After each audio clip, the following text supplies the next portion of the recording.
Greetings, you lovely people. Thank you again for joining another podcast. I am going to stop numbering the podcast because this is the problem I face. Alright, so my podcast is based on what is current and what is going on. I normally do it in, like ahead. But something hit in it I have to talk about, and this is a Jamaican thing.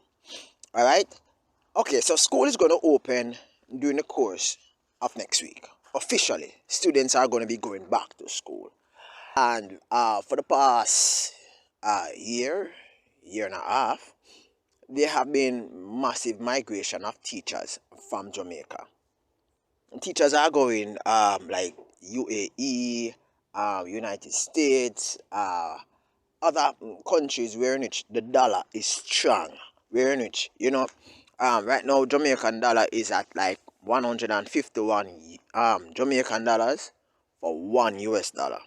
So if you work $2, you're sure of getting at least $302 for that work. Right, I'm just giving an example, right? So boom, persons viewing the opportunity of working in spaces for a higher, so-called higher payment, but that's not necessarily higher payment in the jurisdiction in which they are at.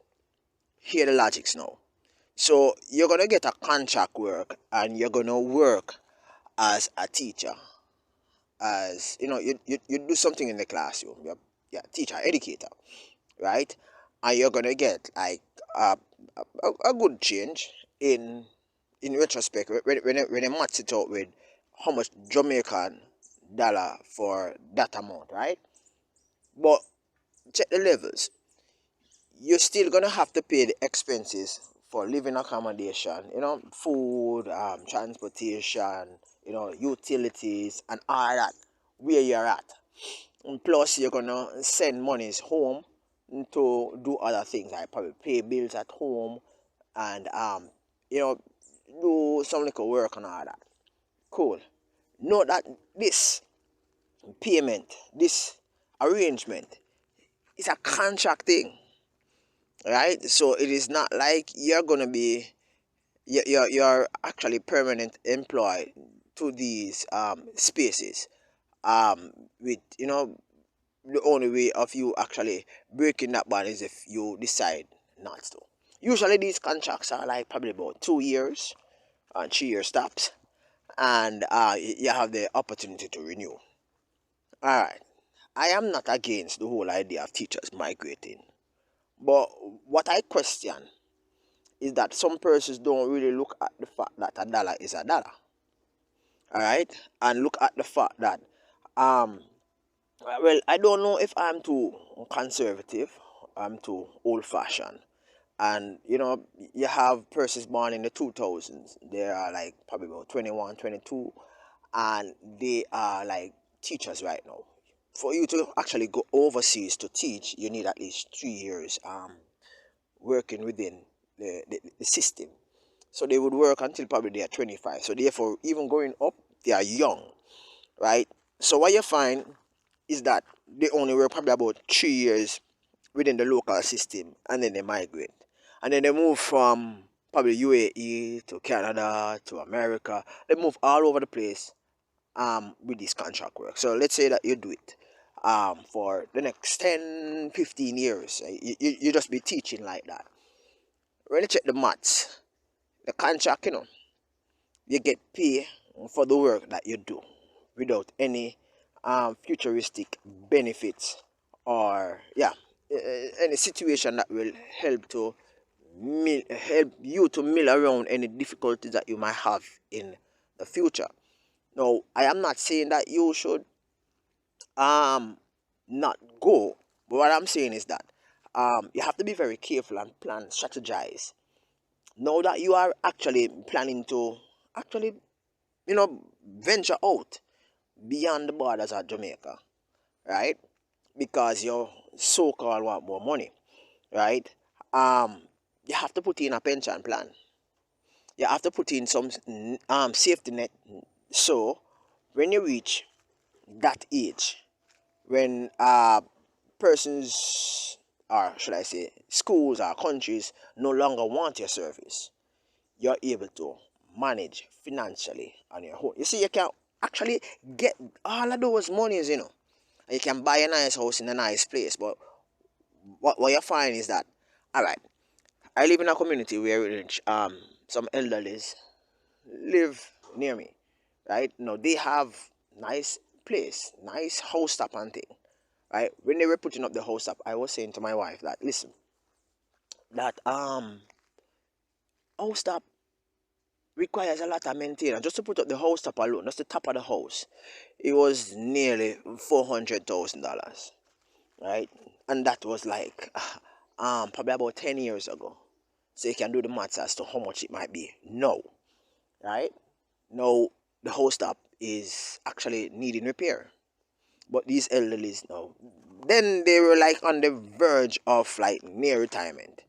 Now they are in retirement, collecting pension, and the house is in dire need of repair. Now, you might say, what about the kids? But um, when you're planning, you have to plan um, for you, and whatever comes um, beyond that, or around that, you take it as what you call brata, or excess, or extra.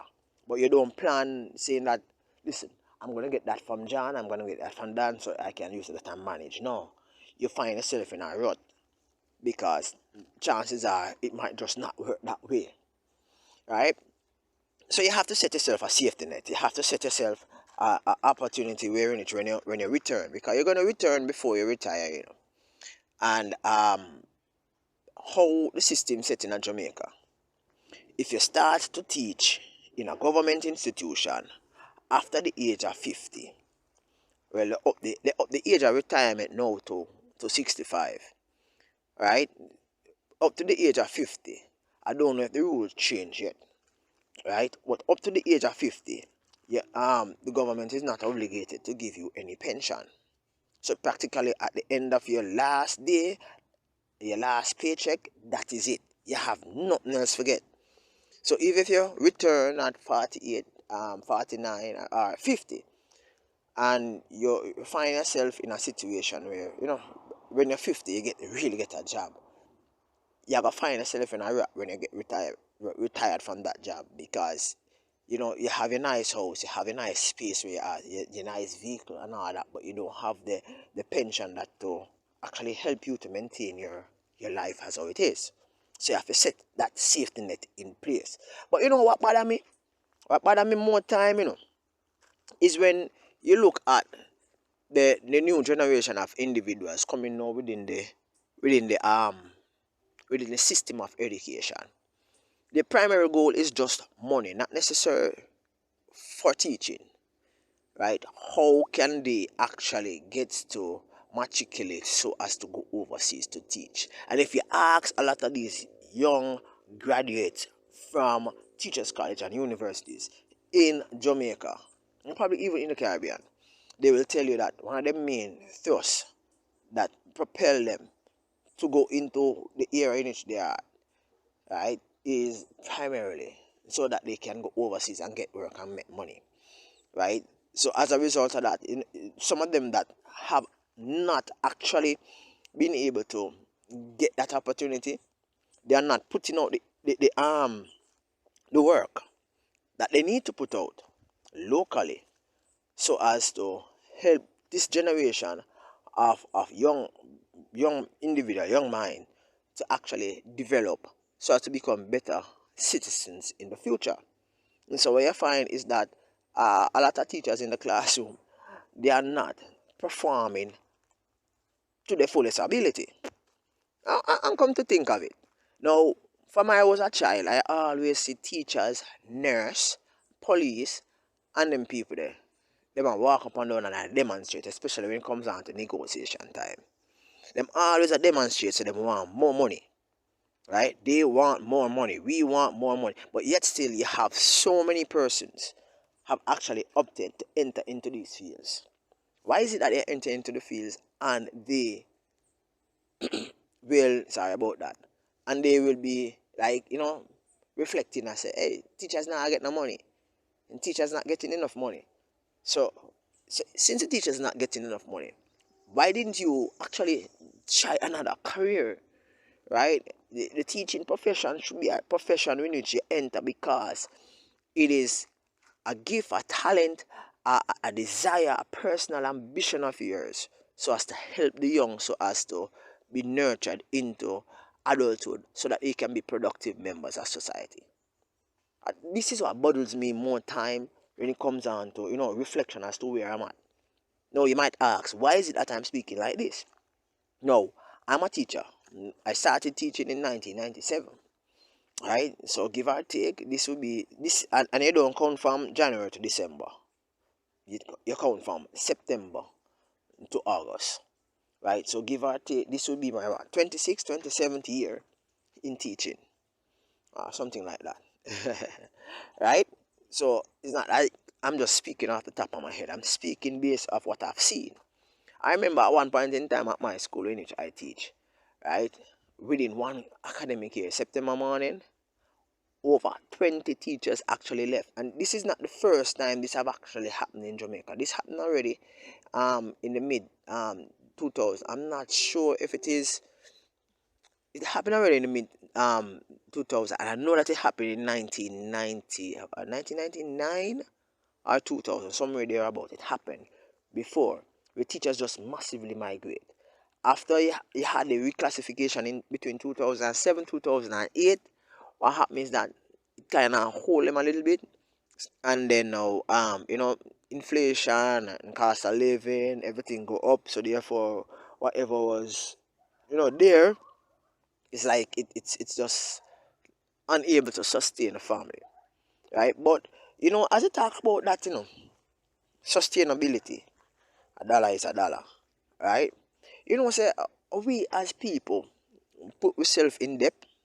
Yes, man, we as people put ourselves in debt because listen now, if I have a job and I'm living in a nice space, have a family, and I'm getting $1 million for my salary every month, right? $1 million, right?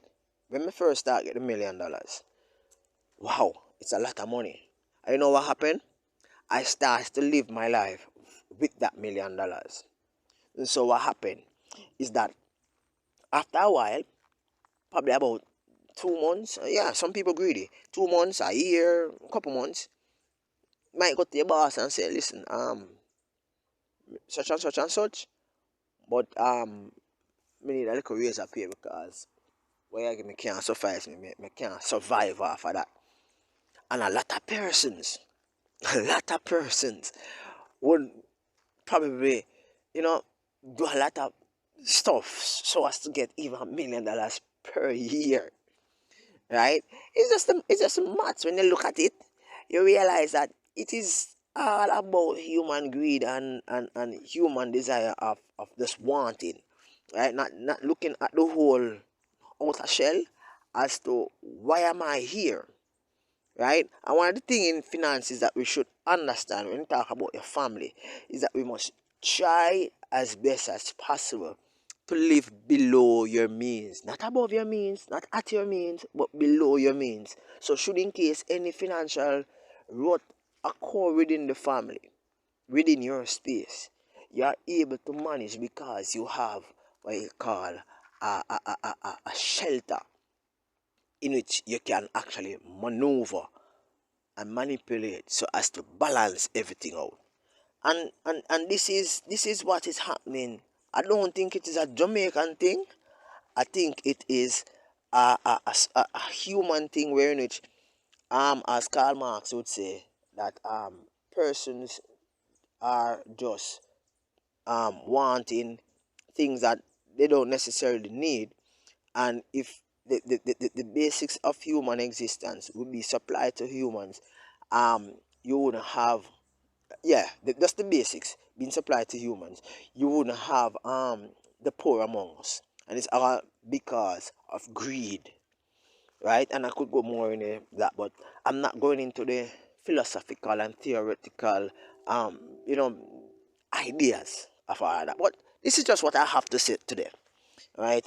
So the video which was supposed to be out today, I put it on further on. But as I said before, it's it's ten episode in one season, and then I take about 2 weeks break, and then I come back with season two, right? I look at the analytics and to see how you know how I should go as far as my podcast. My podcast is here, to here to stay, but it's just the direction in which it actually speaks to. That is the direction I use the analytics to actually look at. Thank you very much for joining by.